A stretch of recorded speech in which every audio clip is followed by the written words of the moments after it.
This is In Touch with Terri, a power-packed podcast for the medical aesthetics industry. I just discovered your podcast, and I feel like I've hit a gold mine. This is someone who's got a lot of knowledge. She's been there, done that. Terri Ross is a former Fortune 500 executive, international speaker, and Terri Ross Consulting. Just listening to her energy and her passion and just how hardcore she is. Her knowledge of the industry and just her connections in general are phenomenal. In Touch with Terri will bring you solutions to increase operational and employee efficiency and practice profitability. Plus, feature some of the top industry experts as guests. Terri, your courses and your podcast are just so helpful. She made me feel like I could do this. 3, 2, 1. Here we go! Now, here's Terri. Hey, everybody. How are you? Welcome to or welcome back to another episode of In Touch with Terri. I have heard you. I have heard your voice. I've heard your requests. And I just want to always say thank you so much for the love and support. You truly mean more to me than you know. And I am with a very, very, very special guest who is not only a client, but he's become a very dear friend and family to me. I have Victor Snyders here with me from South Africa. No easy trip, by the way, who just got here yesterday. So honored to spend a couple of days with him. Victor, welcome, honey. Thank you for being here with me today. Thank you so much, Terri. Nice to be in the sunshine, having left the winter behind in Africa. I know. Well, you guys, the point of today's podcast isn't just because Victor's in town. We're heading to Las Vegas for the aesthetic show this weekend. And so many of you knew that I was so honored and humbled to be invited by Victor to go to South Africa for 2 weeks in March. I had gotten so many requests about you guys asking me for case studies, and especially with somebody so astute as Victor and his wife, who is the physician we'll get into, but really about how do practices scale? What does it take? What does it require? When I see people in case studies, they're always like, how do people work with you, Terri? And Vic isn't here just to visit me. Again, he's here because he is truly a lifelong student. So I want to give him the honors that he deserves. Victor Snyders is an entrepreneur. He is a genuine student of life. He has a degree in architecture. He also has his MBA, and he's got his postgraduate degree in the University of Life. And I've learned so much from meeting Victor a year ago. This is our 1-year anniversary, literally. But after 20 years of Victor spending time in the corporate world, his own businesses, and he quickly realized that the business world was just very imbalanced. It was very dominated by the male market, as you know, and I'm gonna let Victor talk a little bit about that. But Victor is the founder and CEO of Skin Renewal in South Africa with 20 locations with his partner, Dr. Maureen Allen. She's fantastic. They have a very, very successful practices. I mean, 20, it's just an astounding what they've been able to build. Very successful, holistic and integrative anti-aging and medical spa practice. Victor is bold in his approach. He is astute. You're going to get to know him very much on this podcast. His style is no bullshit. What you see is what you get. But he is a brilliant, brilliant businessman. And I truly am humbled and honored to work with somebody like him because I equally am a lifelong learner and love to learn. Maureen is the beautiful one. She is the physician of the practice. She is just somebody who also pushes herself to the limits. We have a very similar mindset in that we're so creative in what we want to do. It's like the bold and the beautiful, right? They have a very cohesive unit together, and they really have that mix of male and female energy. But Victor, thank you again. I wanted to set the stage for anybody tuning in and listening, and that if you are somebody who is stuck, you're on the fence, you're like, do I work with a consultant? Don't I? I want to scale. I don't know how. I know these certain things are wrong. What do I do to fix it? Victor's success and Maureen's, it didn't get here by some overnight fluke and not being willing to invest time and money. So I thought it would be really important, because so many of you guys have asked for Victor to share his story. So, Vic, thank you so much for being here with me, for coming in early to spend time with me. And we're going to go kick ass in Vegas. But if you could just share a little bit more about your background so the tribe can understand more about you, that would be great. Thank you very much, Terry.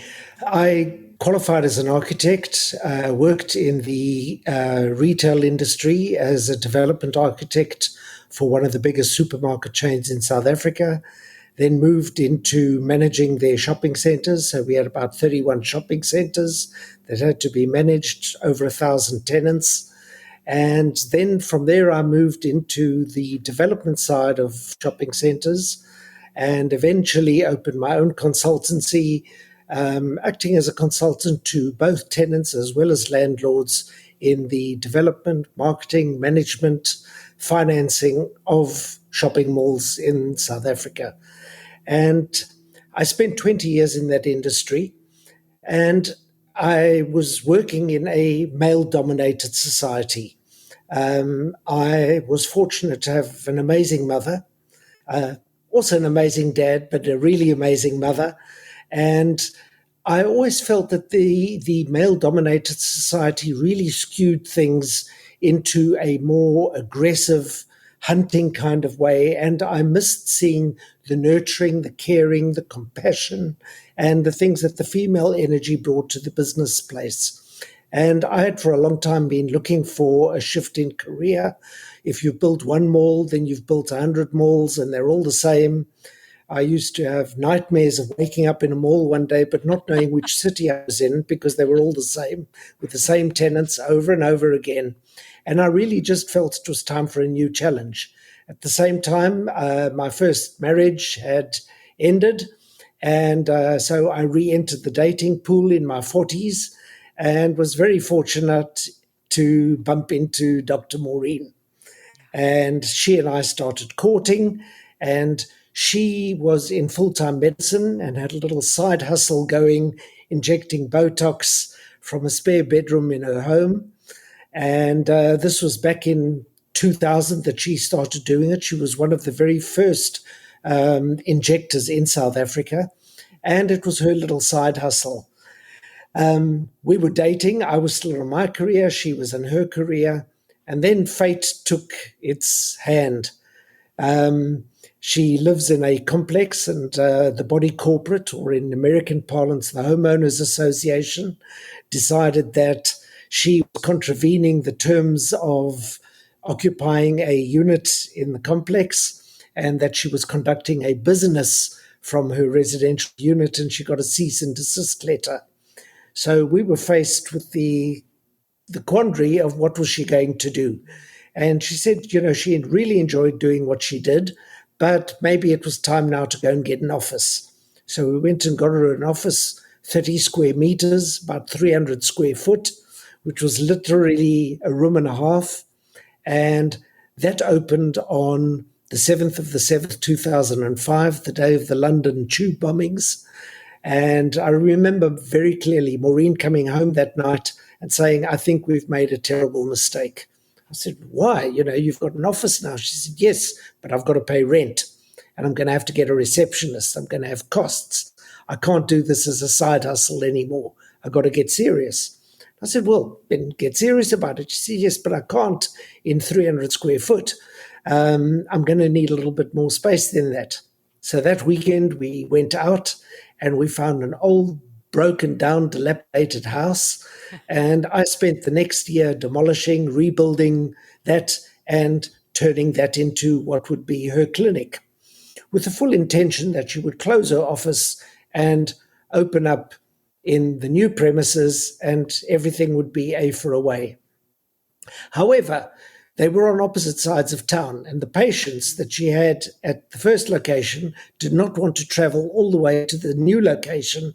And they said, but you've got to keep your old location. So now she got stuck with two locations, and there was only one of her. So what do we do? So we had a small, undersized clinic, which was very busy, and a large, oversized clinic, which had no patients at all. And we had to try and figure that out. At round about the same time, we heard of a doctor who was selling his practice, who had also started an aesthetic clinic, and he was wanting to sell it on a buy now, pay later scheme. And both Maureen and I, being entrepreneurs, like buy now, pay later. So we decided to buy his, which was in a totally different location, also in Johannesburg. So before we knew it, there were 3 clinics, but there was no business plan, there was no branding, there was no accounting system. There were just boxes and boxes of paper and receipts and total chaos, and Maureen running backwards and forwards, left and right, not knowing which way to turn. We had to employ staff. We had no idea what kind of staff to employ. We decided to take off in an aeroplane, but the aeroplane didn't have wings, and we still had to figure out how to get it airborne, let alone how to make it fly. Not a good recipe. What was to our advantage was the fact that there were very few aesthetic businesses in South Africa in 2005, which meant that there wasn't a lot of competition. So because we were early entrants into the industry, that did give us an advantage. And the second thing that was to our advantage was that Maureen and I were both empty nesters. We owned our homes, we owned our cars, we'd finished putting our kids through college, and we no longer had a financial need to drive a lifestyle. So we decided, Maureen asked me, she said, well, you've been waiting for a challenge. Why don't you climb on board and let's do this thing together? Which is what we did. We didn't need to draw salary for the first year and a half, nearly 2 years, because we were in a fairly fortunate position that we didn't have to pay off the mortgage or still pay the car installments. And so we started doing things, and we had to figure it out. So that was it. Humble beginnings, chaotic beginnings. We really didn't know which way to turn because there was no example of how this had ever been done before. We had to figure it out ourselves, and the only way was by trial and error. And as I've said many times to Terri, our file of mistakes is much larger than our file of victories. We learned the hard way, the brutal way, by making mistake after mistake after mistake. Thank you, Vic, so much. I want to take the direction of this podcast in 2 ways because, as you know, well, and I don't know everyone listening, that what I do and what we do at Terri Ross Consulting is we help practices learn the business side of aesthetics to become efficient and be profitable.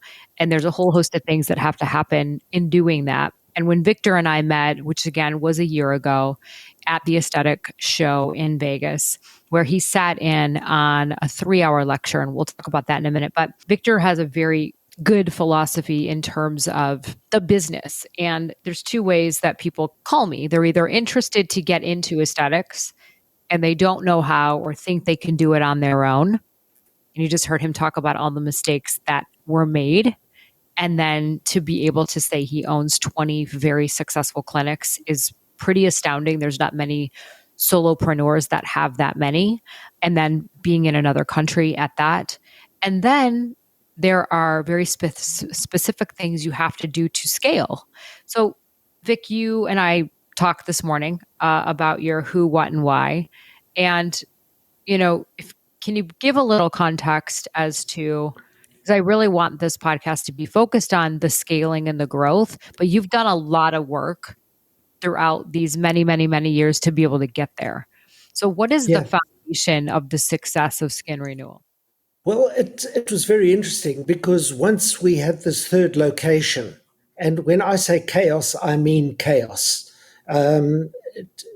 It was just nonstop crisis management. We had no idea what we were doing, why we were doing it, who we were doing it for. We were just making it up as we go along. And then I said to Maureen, we need to take a time out. We need to take 2-3 days out of this insanity, and we need to establish some ground rules. And those were probably the most critical things that we did, which facilitated the growth over the next 17 years. And I really call them the foundations of the business, the anchor of the business. This is principles that I learned in the business world, but I knew nothing about aesthetics. Maureen knew an amazing amount about aesthetics, but didn't know anything about business. And somehow we had to bring these two things together. So the first one is the why. Simon Sinek has wrote an incredible book, and you can watch his talks on TED Talks about the why of a business. Why are you in the business? And the why must be more than money. It must have a higher purpose than just making money. You can make money easier and faster in other industries than aesthetics. Aesthetics is not a recipe to instant wealth, believe me. It's easier to go and buy a parking lot and collect parking revenue, or to buy some vending machines, and you'll probably do better than you will just simply opening an aesthetic business. And those are very uncomplicated. So getting your why right is something that is one of the anchors that no matter what you do going forward, whether you're opening more locations or everything, the why must always be the principal reason. The second thing is the what. At the very, very early stage, and once again, we were lucky because there wasn't a lot of competition in South Africa back in 2005. But we already realized, what do we need to do that makes us different from anyone else that is doing it? Terri's story of working in the Beverly Hills area always resonated with me, where she said there were 240 med spas within a 2-mile radius, and people could go anywhere. They were all brilliant plastic surgeons, dermatologists, all great injectors, all had the best technology. And Terri said she looked around and she said, but we're all doing the same shit. What makes us so special? And you need to figure that out. What is the angle you're going to take that sets you apart from the crowd? The business principle that applies here is the USP, the unique selling proposition. What are you going to do differently? That may change over time, but the concept of always doing things differently to stand out from the competitors is a critical part of being able to grow a business.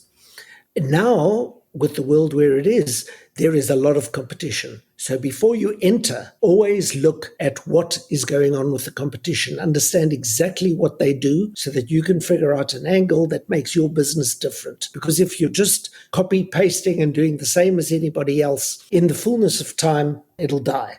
Mm-hmm. The third thing is the who. Who's going to be the patient? Are you going to be a practice that focuses on a very specific thing? Let's say we're just going to do lips. Or are you going to look at a particular skin type that you're dealing with? But who is the customer? Are you looking at mass volumes and bringing in lots of people, discounting over and over again to try and create volume? Or are you going to try and fit a niche in the market? And once you know who your who is, and you know what your what is, and you know what your why is, now you can start planning.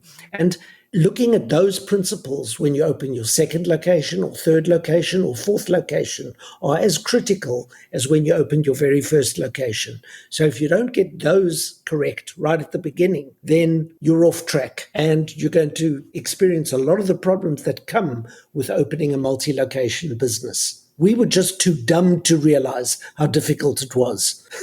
You know, when you guys were deciding to open up multiple locations, and I think the purpose of this podcast was for anyone listening that, again, has a desire to scale, struggling with certain areas of your business. Vic didn't get to 20, and 20 is a hell of a lot. You didn't get to 20 and still want to work with a consultant. Like, you have to be willing to say, I'm not the smartest person in the room, and where else can I go and what else can I do? But there's no magic bullet to scaling a practice. And Victor, when you guys were doing this, because now that I've got to see your operation, I mean, I don't know that I've ever seen anything quite like it, from your infrastructure, your team, your training, your systems, your consistency, your policies, the continuity between your centers. It's insane. And the amount of work and knowledge, I love, again, this whole lifelong learning, I really hope can resonate with people, because what we're talking about, this industry, it is a commodity. It is. I mean, the only thing that's not is the experience we get with the provider and the practice, and then that value proposition. So what does it take to open up another location? When do you decide to open up another location? So to answer one of your earlier questions first was why work with other people when you're figuring it out for yourself?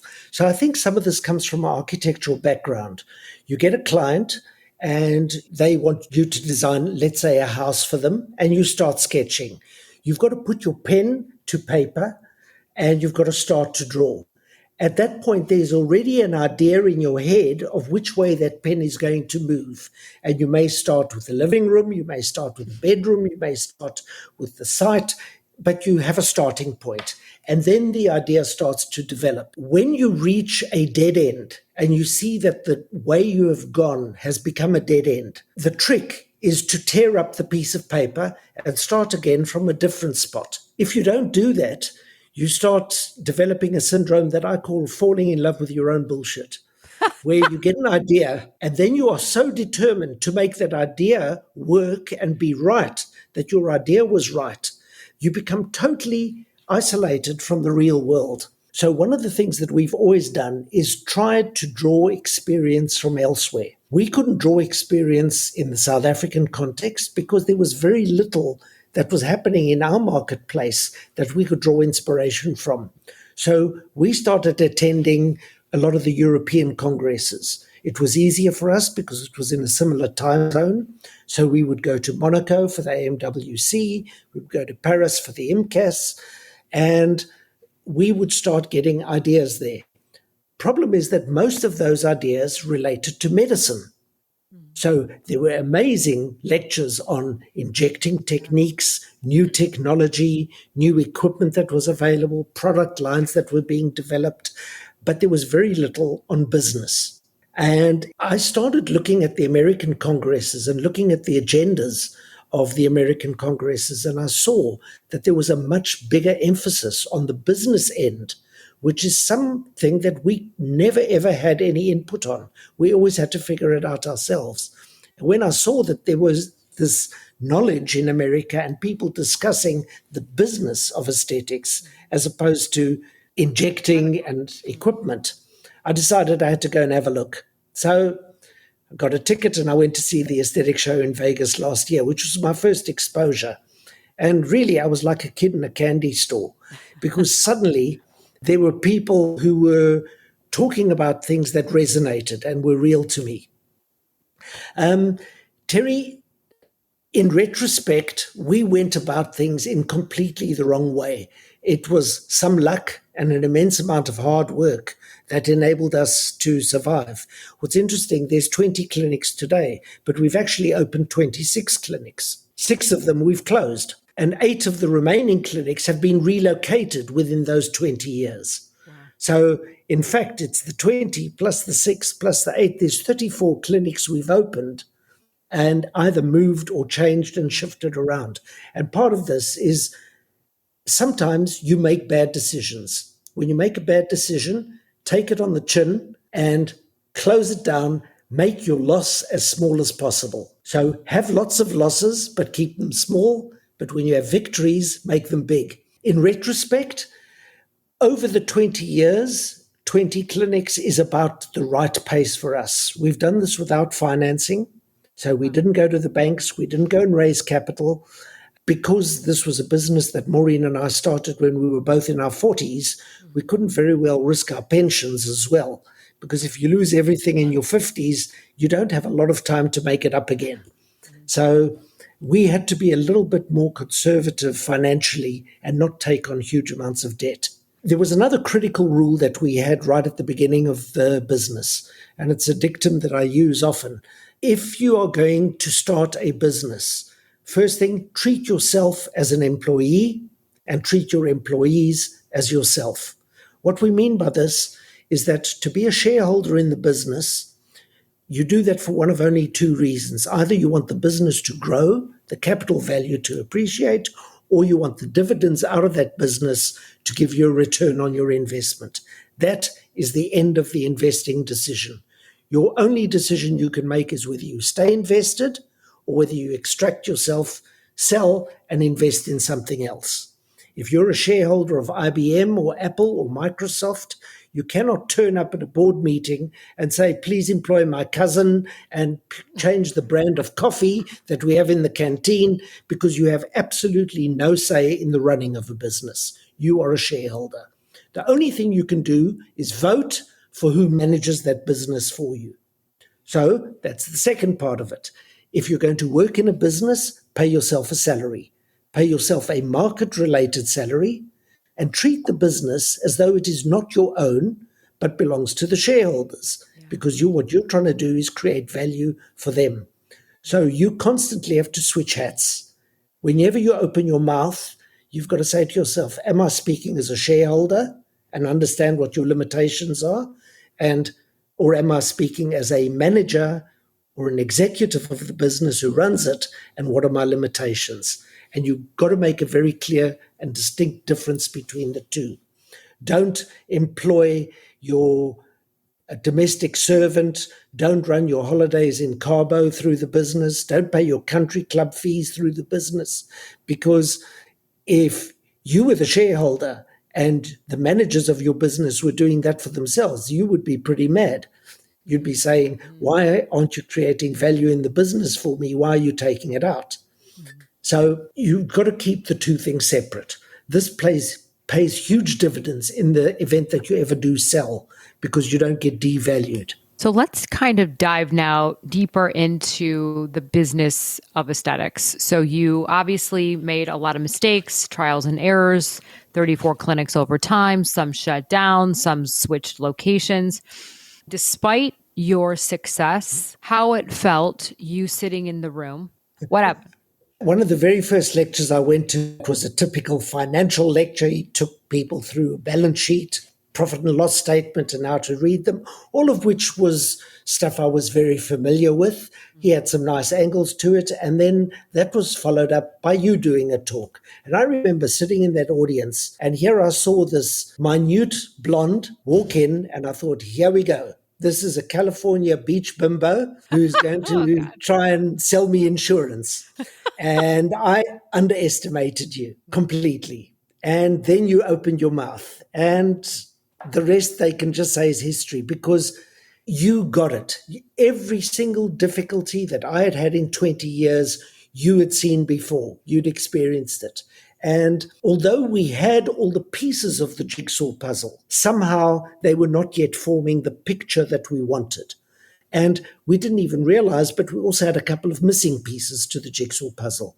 And working with you, unfortunately, at the aesthetic show, it was only a 3-hour on the Sunday morning, which I was originally not scheduled to go. But I was so struck by you and your energy that I changed my agenda and I came to the 3-hour lecture. And at the end of the 3-hour lecture, I had taken a few very deep gulps of the Kool-Aid, and I realized I wanted more. So as soon as I got back to South Africa, I said to Maureen, the US was really fun, but I'm going back because there's this blonde bombshell called Terri Ross who's running a 3-day workshop in Dallas. And I think I need a little more of what she had to say. So I took my one of my senior operations team, and we came to Dallas and spent 3 entire days with you. Yeah. And since then, we've been communicating on a weekly basis. Then I came through to the Miami AMWC at the end of January, and we just had to invite you to South Africa so that you could actually see our business and understand a lot of the context. Because although we described it to you, you hadn't seen how we did it, and you didn't see the people and didn't have that hands-on feel. Well, thank you. Truly from the bottom of my heart. You can bring me to tears. And it has been a year. I am blessed and humbled and grateful and honored that what I do and what I teach and what I believe in and where I'm bold and I'm passionate resonated with you and so many others that have followed me throughout the years. I'm so happy. You guys are all my why. Vic, share a little bit about the pieces, because you're right. You had many of the pieces not in the puzzle. So you said your picture wasn't right. And so I know what I teach and what resonates. But for you, what did you feel that you had or didn't? And why did you want more? Why were you like, I really need to work with Terri to get to this next level? And what was that? Great. So the way we had set the business up, and just for the interest of your listeners, we decided that we would do everything in-house. So we decided at a very early stage of the business, we were going to develop the skills from people who understood our culture, understood our ethos, and were in our full-time employ, and we would upskill them to take care of all the functions in the business, whether it was finance, whether it was marketing, whether it was operations, logistics, IT, just about everything. So we would only work with an outside consultant to advise us or to help teach us or go on courses to learn the skills that we needed to, but we did not want to be dependent on outside people who had multiple clients and therefore were not totally focused on our business. As a result of that, our business developed in silos. And the silos, so there was a silo called finance, headed up by an auditor accountant, and she had a team of people that kept the books. And then I had a silo called marketing, and I had another silo called operations.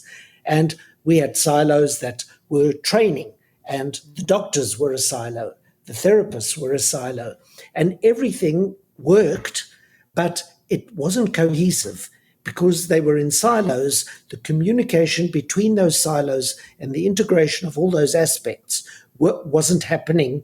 So you sometimes found that the silos were pulling in different directions. You know, when you put an accountant in charge of a business, he wants no stock on the shelves because that costs money. He wants the stock to arrive about 30 seconds before the patient buys it, because that way he doesn't have an inventory. He wants maximum revenue and minimum costs. When you talk to the doctors and the therapists or the aestheticians, they want shelves full of product. They want all the machines.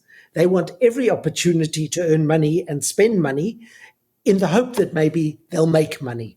So you had these very, very divergent views in terms of needs, from the financial people to the people who were at the coalface seeing the patients. The marketing people just wanted to spend money. And everything was working in isolation. And working with you, we got a far greater cohesiveness between the pieces and an understanding. So one of the things we did as a result of meeting you is when we held our own Congress in March this year, which we invited you to come and attend, we brought all the doctors, all the managers, all the co-managers, the marketing team, all the support team, the training teams, 110 people. We brought together to a single conference so that everybody could see where everyone else fitted into it as well, and that they could all get to know each other. And then we exposed them to you. Well, the concepts, no matter where you live in the world, are the same, right? We're all trying to treat a patient, provide good care, provide safety, provide results. But on the business side, there is a method to doing this if you want to be sustainable and profitable. And that your team, again, is your greatest asset, which requires ongoing training. And Victor said it to me earlier, but it requires not just a piece of paper that's a policy. How do you train the why behind that policy? And what does it mean, not just for that individual, but for the organization? One of the things I loved, and it was the greatest feedback that I could have gotten, as you guys know, I teach a lot on the sales training process, the consultations, the treatment plans, how do you close, why people buy something. And Vic, that was something that you wanted me to work on with them, right? The consultation process and the consistency and the continuity. And then around all of your clinics, how do we get these physicians to adopt and embrace this model? And share with me how that's been since I left. And well, you know, we had a particular approach, which was very much as the patient walked in, you found out what it was they wanted, you did an assessment, and then you treated them or came up with a treatment plan. And we did not make the emotional connection to the reason behind the treatment. It was very interesting because when we sent all of our doctors on Maurizio De Maio's MD code system, and the MD code system touches on this because they talk about the angry face, the sad face, the happy face.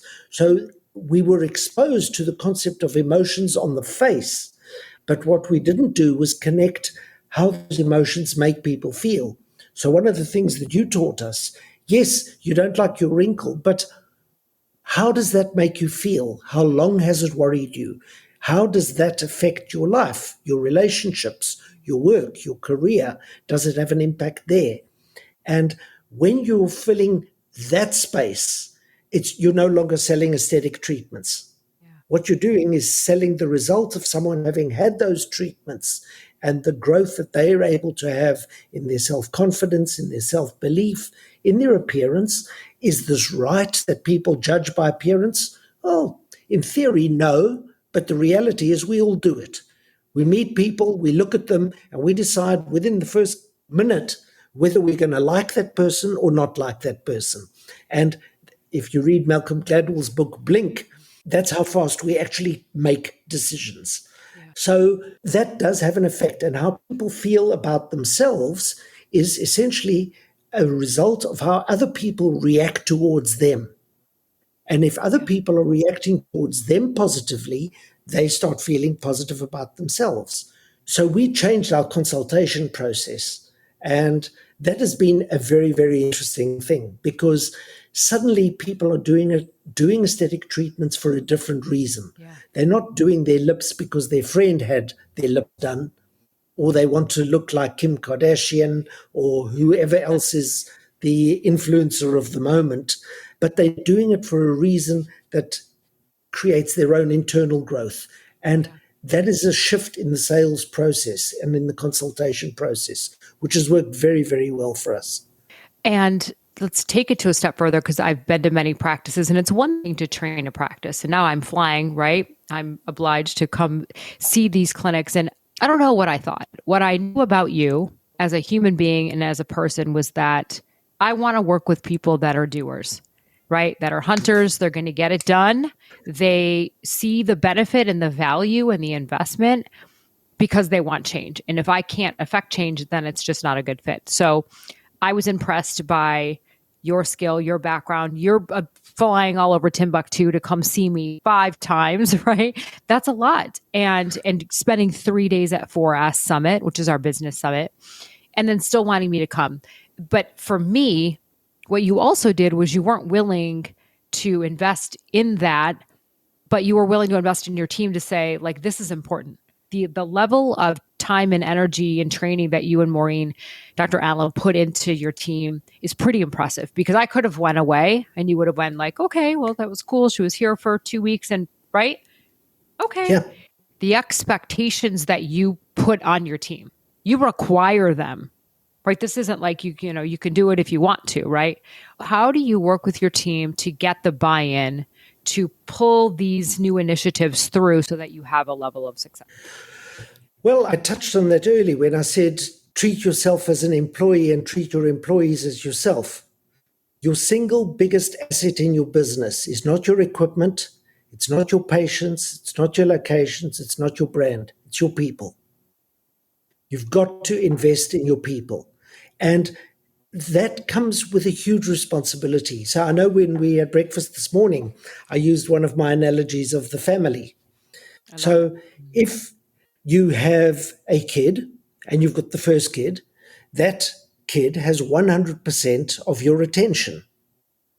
If you open an aesthetic clinic and it's one clinic, that clinic has 100% of your attention. Now you decide to have a second kid. So the first kid suddenly doesn't get 100% of the attention, and neither does the second kid. So they've now got to share. If you have 3 kids, 4 kids, and it astounds me when there are people who say they're going to open up 4 aesthetic clinics. Would the same people consider having 4 kids in 2 years if it was biologically possible? No, because we know that certain things are required in terms of feeding, learning basic skills and whatever. And you cannot just stop looking after your children when they're 8 years old or 10 years old or 12 years old. My daughters are now in their 30s and I still have to look after them. That's one of the joys that comes with parenthood. So your clinics are your children, and the staff that work in it are your children. They're your family. So you've got to learn to trust them. You've got to learn to teach them. You must nurture them. You must grow them. You must know every single person's ambitions, career path, wants, desires. So we have a couple of rules when we take on people. Number one, we hire on character, not skill. If we've got people who've got the right character, we can teach them. The right character is more important than the skill that they have. They have to fit into our culture. Second thing, when they join us, we have a 3-month onboarding process. They do not get to see a patient in the first 3 months that they're with us. All they do is learn about the business. They get exposed to every single facet of the business. They get trained. The training courses are different. The doctors go on a different tack to what the therapists do, to what managers do, to what concierges do, or people in support. But they have to become completely familiar with the methodology of the business, the ethos of the business, because that's what they buy into. And when you take on the staff, you take on a huge responsibility, because that person and their family, and in some cases their extended family, are depending on you running that business in such a way that they earn a living and can prosper and do well. So it's our stated objective that everyone in our business will be able to grow and realize their own potential over time. And playing open cards with people, being honest with them, being fair with them, treating them well, treat them like you want yourself to be treated. And then things go a lot better. The result of it is that out of our 250 current staff complement, we've got over 60 that have been with us for 15 years. I think the average of all of our staff is sitting at about 7 or 8 years across all 250 staff. So we've managed to hold on to the people that have helped us grow. That is astounding. And to give a little context about my visit there, as I mentioned, I don't know what I knew to expect. Did it blow me away though? And look, what we haven't got into, and this will be such a series of events because Victor's success, I think, again, will resonate. He's very technologically savvy. He works with Zenoti. We teach very strong data and KPIs. Most people struggle with their software. They struggle with the data. They struggle with what KPIs to manage. He's worked very closely with them on helping them build and develop, which will be a separate podcast. It's too much to get into now. But without the data and without the roadmap and without the training, you really don't have much. And then without the people. But their clinics are some of the most beautiful clinics I've ever seen. They are classy and contemporary and posh and modern, beautiful water features. There's continuity between every clinic. I think out of his 20, I saw 10 or 11 and blown away at every single one. Maureen you could tell why she's a great provider because her talent and knack for design was incredible. But more importantly, to his point, when I met the team, they were embraceful of me like I was their family and their friends.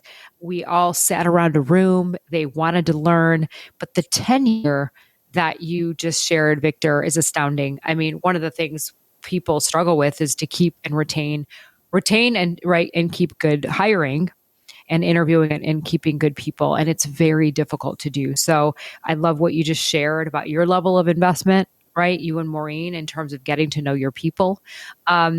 And then clearly, the success that you get with your patients because you're willing to change. We talked about that today. People want something different, but they're not willing to either put in the time and the work or they're not ready for the change. And then where does that leave you, right? That level of insanity place. So we're almost kind of coming up here to ending this segment of the podcast. But, Victor, any last words to share, and there's going to be so much more to come with people that either want to reach out to you, find you, talk to you about all the accomplishments that you've had and or the mistakes that you've made. If there was 3 words of wisdom that you could give anybody being in this aesthetic space where they can devote their time if they want to get to this next level, what would those 3 things be? Don't ever be afraid to be wrong. Don't ever be afraid to ask for help, and don't ever be afraid to say, I don't know. Those 3 things all create the opportunity for growth. I'm going to repeat that back. So you said, don't ever be afraid to be wrong. Don't ever be afraid to ask for help. And don't ever be afraid to say that you don't know. It's a beautiful place. And look at him. This is why he's here. I mean, it feels like we've been dating for much longer than a year, for God's sake. But I am so excited to be on this journey with you, to see your continued success. We're going to be together this weekend. Tribe, and for new people on this podcast listening, I hope some of Victor's story resonated. That my takeaway for you is that no matter where you are in the world, no matter what phase or stage of your business, so you can be the best surgeon, the best provider, the best injector, the best. But are you, when it comes to saying, to what we were talking a little bit about, the emotional perspective? Why do people want these treatments? How are you going to be different? What is your why? And more importantly, what do you want for your business? Like, there is a legacy here to be left. And what is that legacy for you? Is it to eventually sell it? Is it to eventually give it to your kids? Is it to make the most money? Is it to sell out? Is it whatever your why is? Let's get clear on that. And we're always here to support you. So thank you so much, Victor, for being here with me today. I know everyone's going to love this story. Such a humble place. And if you guys like this episode, please do me a favor and share this with your colleagues. Victor's got a beautiful story to tell. Skin Renewal, South Africa. And if you're struggling and you want our help, you want us to do a business evaluation, that is something that we do. Obviously, that's a diagnostic test. You guys have to understand the health of your business. It's a blueprint. We guide you with where to go. And with that being said, I cannot wait to see you guys on the next episode of In Touch with Terri. Ciao for now. Thanks for listening to In Touch with Terri. If you are ready to go further, faster, please visit terrirossconsulting.com and mention this podcast, In Touch with Terri.